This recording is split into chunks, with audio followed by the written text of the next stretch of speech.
Quarto bimestre, quinta aula. Eletromagnetismo. Esse espetáculo de cores na atmosfera da Terra ocorre em lugares localizados em altas altitudes, perto dos polos. Conhecido como aurora boreal ou luzes da noite, gera formas luminosas que se modificam com rapidez. Como as auroras boreais são formadas? Qual o agente físico que as causa? Magnetismo. Os ímãs. É muito provável que você já tenha visto um ímã. É ainda mais provável que você já tenha brincado com um, tentando descobrir quais objetos ele é capaz de atrair. O magnetismo é a área da física que estuda a origem e as manifestações de materiais chamados magnéticos, que possuem a propriedade de atrair ou repelir outros materiais. Os primeiros ímãs naturais foram encontrados na região da Magnésia, na antiga Grécia. Eram constituídos pelo minério chamado magnetita. As primeiras tentativas de esclarecer os fenômenos magnéticos datam das civilizações mais antigas, anteriores à era cristã. Na Grécia, Tales de Mileto, 625-558 a.C., já conhecia efeitos magnéticos de atração e repulsão de pedras de ferro. Gilbert, 1544-1603, cerca de 2000 anos depois, iniciou estudos sobre as causas dos fenômenos magnéticos, que só começariam a ser consolidados por Ørsted, 1777-1851, no século XIX, período de intensos estudos das áreas de eletricidade e magnetismo. Atualmente, os ímãs utilizados na indústria são fabricados artificialmente e possuem aplicações muito importantes para a ciência e a tecnologia.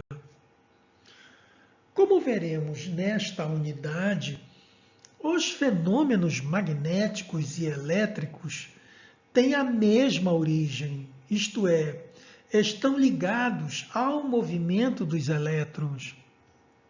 A união das duas descrições deu origem ao eletromagnetismo, cujo estudo começou com os resultados dos experimentos de Ørsted.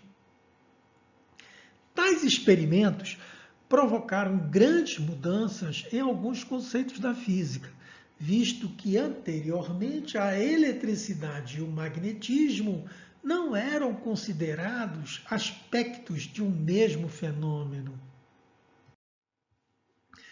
Característica dos ímãs. Se você dispuser de um ímã, pode ser um desses bem comuns, como os que ficam nas portas de geladeira. Façam a seguinte experiência. Aproxime-o de alguns materiais, como clipes, plásticos, papel, etc. E verifique quais deles são atraídos pelo ímã. Agora, observe a imagem ao lado. Nela é possível identificar que a limalha de ferro é atraída pelo ímã. Entretanto, essa atração não ocorre de forma uniforme, pois as partes da limalha que estão mais próximas das extremidades do ímã são atraídas em maior quantidade. Os ímãs tem dois polos. Para identificá-los, você precisa pendurar o ímã pelo centro com um fio e deixá-lo movimentar-se livremente. Perceberá que, após algum tempo, ele encontra uma posição de equilíbrio, cuja orientação se aproxima da direção norte-sul da Terra. Esse fato fez que, no início dos estudos sobre o magnetismo, a extremidade do ímã, que aponta na direção do polo norte geográfico da Terra, recebesse o nome de polo norte do ímã, e a extremidade que aponta na direção do polo sul geográfico da Terra recebesse o nome de polo sul do ímã. Essa convenção se mantém até hoje, e mais adiante trataremos deste assunto com maior profundidade. Por convenção, usa-se pintar o polo norte do ímã com alguma cor específica, em geral vermelha, enquanto o polo sul fica sem destaque ou em azul. Não existe um polo magnético isolado, diferentemente do que ocorre com as cargas elétricas, já que existem cargas elétricas positivas e negativas isoladas. Observe que, no caso de um ímã se partir, originam-se dois novos polos. A figura é a representação da orientação de bússolas de acordo com os polos magnéticos terrestres.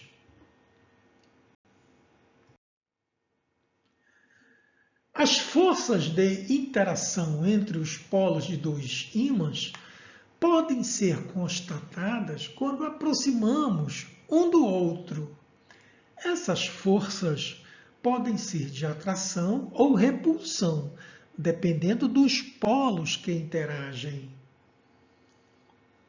Polos magnéticos iguais se repelem.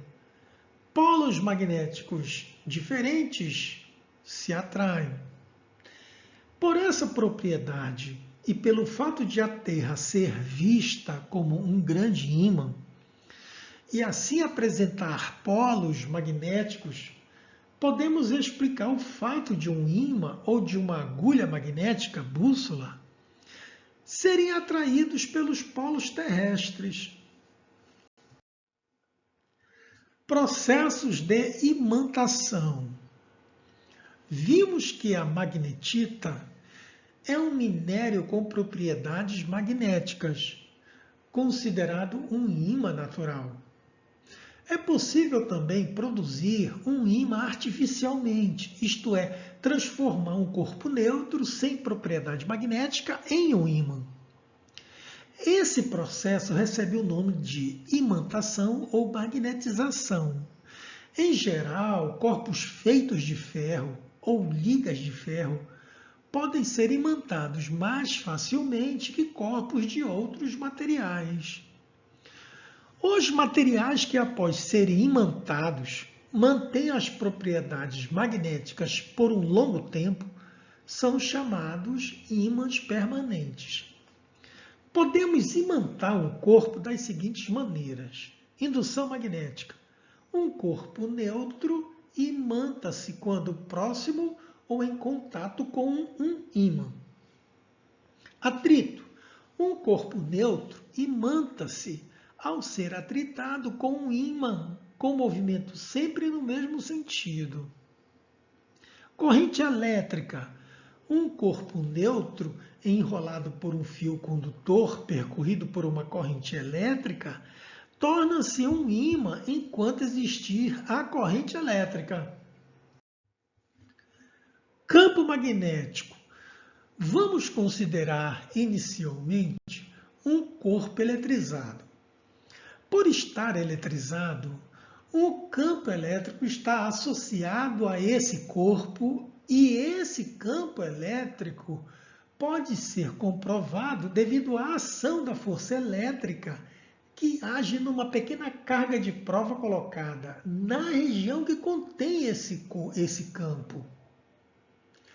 Analogamente, dizemos que há no espaço ao redor de um ímã um campo magnético, que pode ser comprovado pela alteração da posição de agulhas magnéticas colocadas em diversos pontos desse espaço.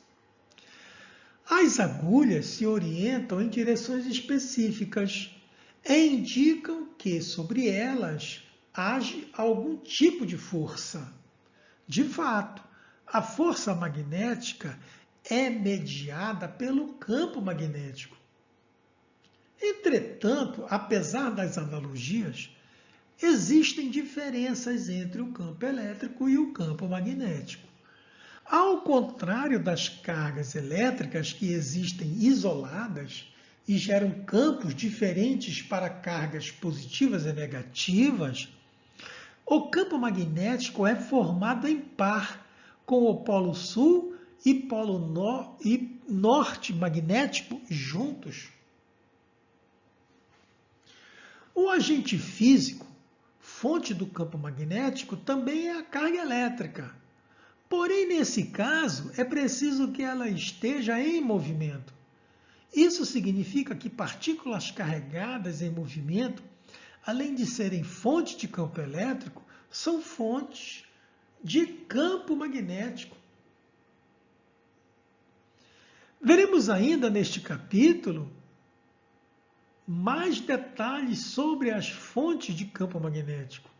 Mas considere o campo magnético sempre associado ao movimento de cargas elétricas. No caso dos ímãs, o campo magnético pode ser explicado principalmente por dois movimentos dos elétrons. Um análogo ao de rotação dos elétrons em torno deles mesmos, spin, e o outro relacionado ao movimento dos elétrons em torno do núcleo atômico. Portanto, é como se cada elétron do ímã fosse ele próprio um ímã, com um campo magnético associado. Na maior parte dos materiais, os campos formados por esses elétrons se anulam. Entretanto, para alguns materiais com composições específicas, como o ferro, o níquel, o cobalto, esses campos não se anulam integralmente, dando assim origem a um ímã natural. Vetor campo magnético. Cada ponto de um campo magnético é caracterizado pelo vetor campo magnético B, tendo módulo, direção e sentido específicos. Para determinar a direção do vetor B em um ponto do campo magnético, deve-se colocar nesse ponto uma agulha magnética que definirá a direção de B enquanto ela estiver em equilíbrio. A intensidade do vetor campo magnético depende da fonte.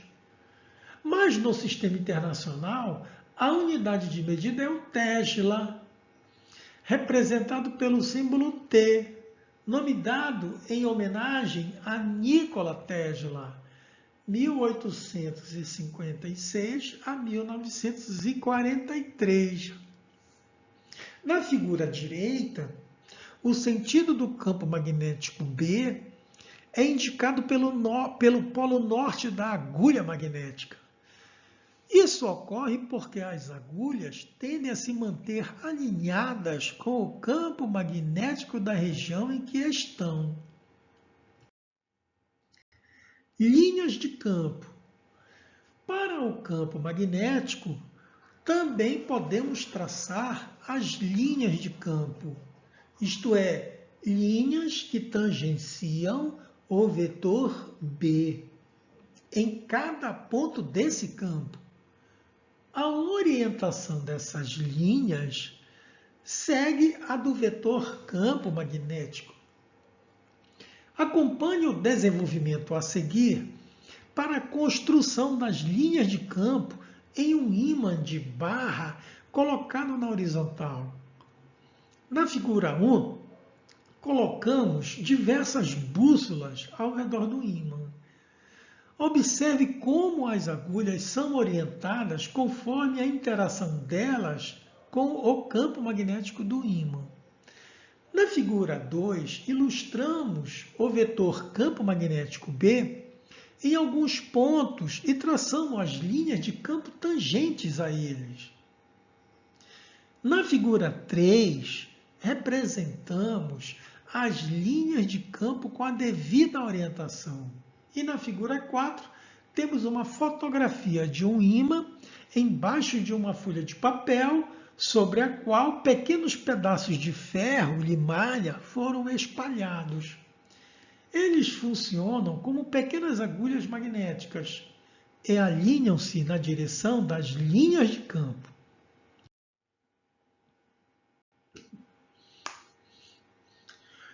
Costuma-se dizer que as linhas de campo vão do polo norte para o sul do ímã, isto é, nascem no polo norte e morrem no polo sul. Se considerarmos a região exterior do ímã. Entretanto, como as linhas do campo magnético são fechadas, elas atravessam o interior do ímã e nessa região sua orientação é do polo sul para o polo norte. Observe, por exemplo, o interior do ímã da figura 3. Nas proximidades dos polos norte e sul do ímã, a concentração das linhas de campo, densidade de linhas, é maior. Indica que nesses pontos a intensidade do campo magnético é maior. Note também que as linhas de campo não se cruzam, pois se isso acontecesse, haveria mais de uma orientação para o vetor B, o que é impossível de acontecer.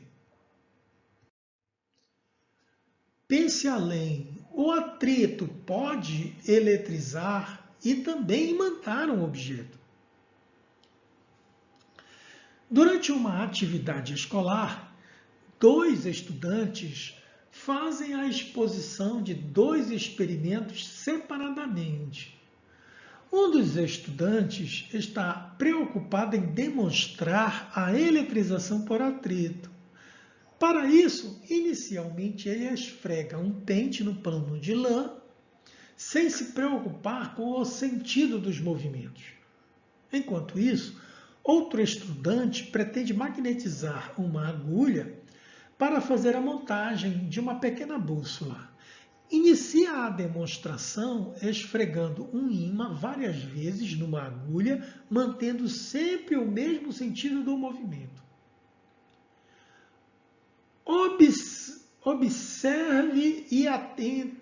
Observadora e atenta aos detalhes, uma estudante quis saber dos 2 colegas qual o motivo para, no caso de eletrização, o esfregaço entre os corpos ser feito com movimentos em qualquer sentido.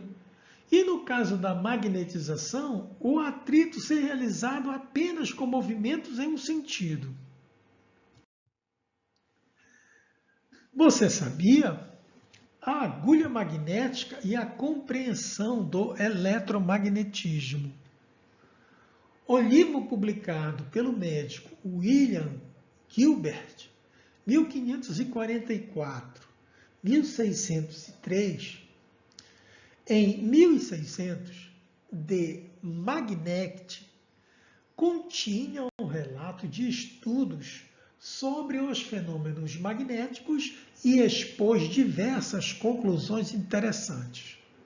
Entre as ideias propostas no livro está aquela de que os polos de mesma natureza de 2 ímãs se repelem, enquanto os de naturezas diferentes se atraem.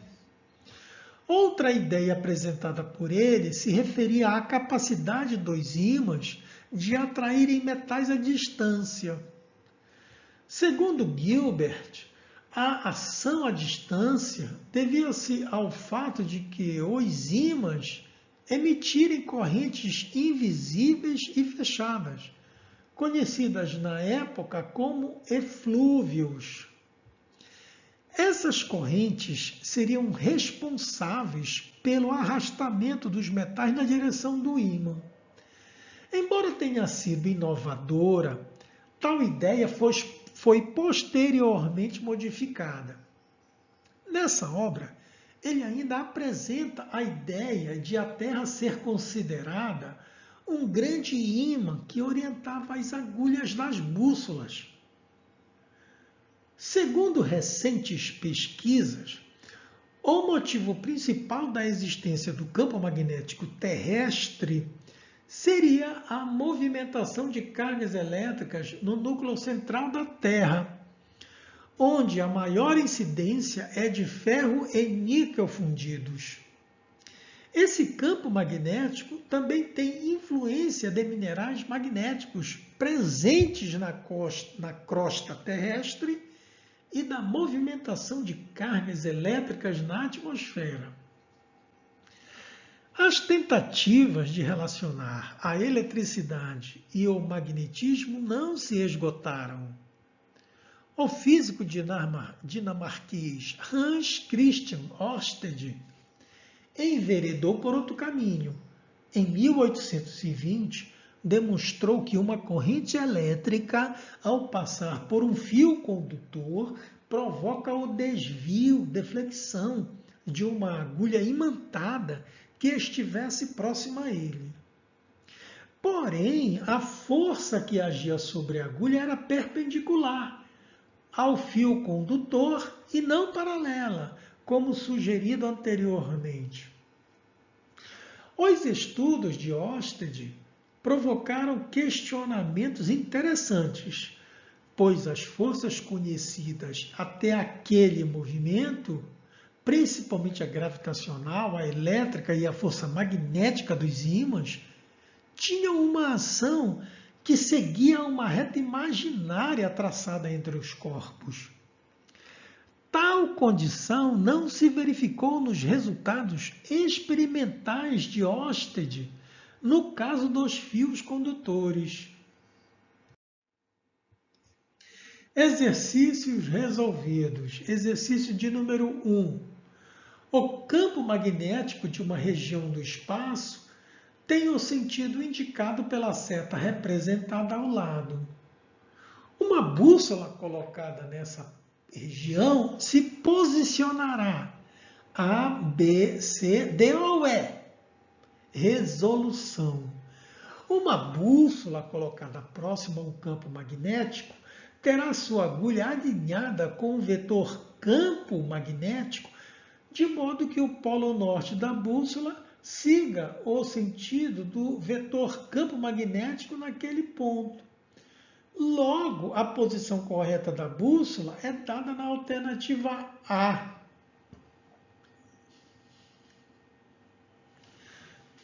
Exercício de número 2. A bússola representada na figura repousa na sua mesa de trabalho. Repetindo, a bússola representada na figura repousa sobre sua mesa de trabalho.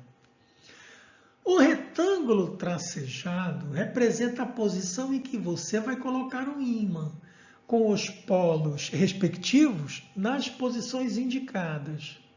Em presença do ímã, a agulha da bússola permanecerá como em A, B, C, D ou E. Resolução. Essas são algumas das linhas do campo magnético próximas ao ímã. Observe que todas saem do polo norte e chegam ao polo sul. A agulha da bússola vai seguir as linhas à direita do ímã, com o norte apontado para a direita.